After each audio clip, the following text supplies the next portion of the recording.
한국미술인선교회가 부활의 기쁨을 표현한 작품들로 전시회를 마련했습니다. 그리스도의 희생과 생명을 표현한 작품들이 부활의 감동을 전하고 있는데요. 한국미술인선교회 부활의 노래 전시와 사순절과 부활절을 주제로 한 추천 영화 목록까지 박예면 아나운서가 전해드립니다. 고난주간을 보내고 부활을 기대하며 기다리는 간절한 마음들이 시각적인 언어로 눈앞에 펼쳐집니다. 한국미술인선교회의 부활의 노래입니다. 부활의 노래는 한국미술인선교회가 사순절 주간마다 개최해오고 있는 부활절 기념 전시회인데요. 한국기독교문화예술이라는 척박한 터전 위에 하나의 미라를 심는 마음으로 미술선교의 비전을 감당하기 위해 설립된 한국미술인선교회가 대한민국 기독교 미술대전과 함께 매년 이어오고 있는 전시이기도 합니다. 굉장히 따뜻한 단체입니다. 우리가 크리스천 작가들이 참 많이 있는데 이렇게 2달에 한 번씩 원래 모임을 가지면서 서로 찬양하고 기도하고 또 미술에 대한 것들을 나누고 할 때 서로 굉장히 격려가 되고 힘이 되고 이 험악한 세상에서 우리가 빛과 소금으로 어떻게 감당할 수 있을지에 대해서 서로에게 많은 조언이 되고 힘이 됩니다. 비둘기의 날개가 만개한 순간의 에너지와 힘이 사각 프레임 안에 꽉 차 있습니다. 어둠 가운데서 한 줄기의 빛이 폭포수처럼 내려올 때 비둘기가 날개치며 올라가는 모습 속에 부활의 메시지를 담은 작품이죠. 깨어진 돌틈에서 피어난 괭이풀을 담아낸 이 작품은 깨어지지 못한 사람들 가운데 십자가를 통해 자신을 깨뜨린 예수 그리스도의 희생, 그리고 그로 인해 되찾은 생명을 표현하고 있습니다. 이번 전시에는 총 26명의 작가가 참여했는데요.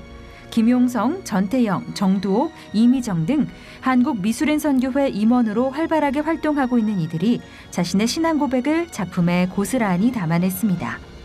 무엇보다 하나님께서 미술이라는 특별한 달란트를 허락하신 목적이 작가 자신의 영광을 이루기 위해서가 아니라 하나님께서 원하시는 일을 수행하게 하시기 위함이라는 고백이 담겨 있는데요. 한국화에서부터 서양화, 섬유공예, 조각 등 각자의 표현 방식은 다르지만 부활을 기다리는 동일한 마음을 담아 연합의 의미도 더했다고 합니다.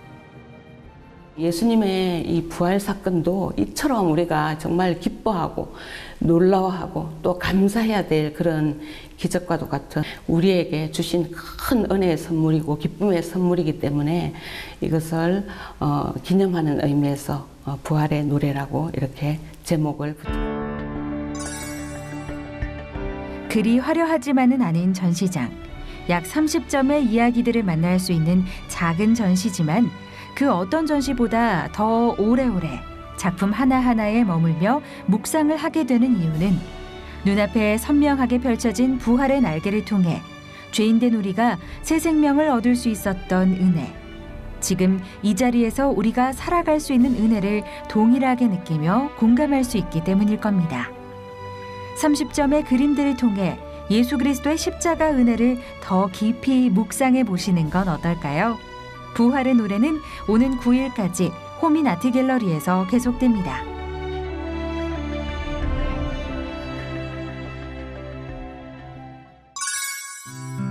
예수 그리스도의 부활을 기다리는 고난주간, 교회 공동체와 기독교인들이 함께 보면 좋을 영화들을 소개합니다. 문화선교연구원과 필름포럼이 추천하는 영화 4편인데요. 그 첫 번째 영화는 지난 2017년 개봉한 몬스터콜입니다. 12살 코너는 시한부 인생을 살고 있는 엄마와 함께 지내는데요. 밤 12시 7분만 되면 코너에게 한 괴물이 나타나 3가지 이야기를 들려주고 코너에게도 자신의 이야기를 들려달라고 요구를 합니다. 마치 사투를 벌이는 듯한 괴물과 소년의 대화 장면은 우리가 기도를 드리는 모습을 연상시키기도 하는데요. 무엇이 선이고 악인가, 진실한 믿음은 무엇인가 등 참 신앙인으로서 살아간다는 것이 무엇인지를 함께 고민해 볼 수 있는 영화입니다.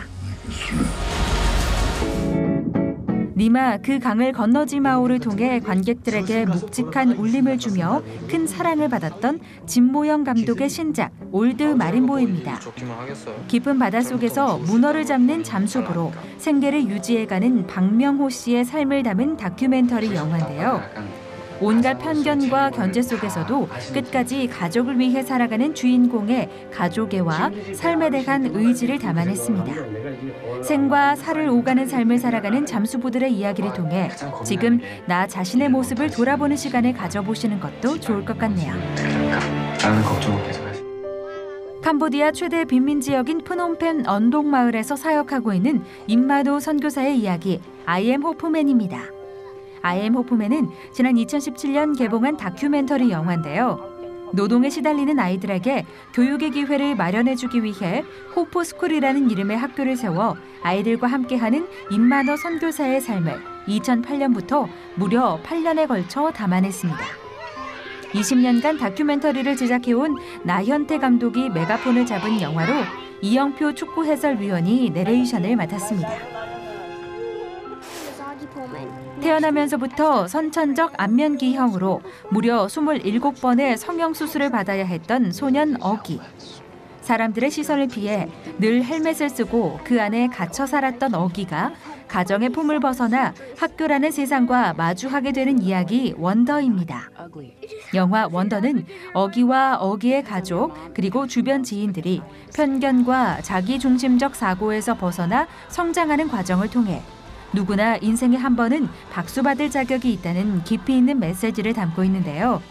현재 전 세계 45개 나라에 출간된 동명소설을 원작으로 한 작품입니다.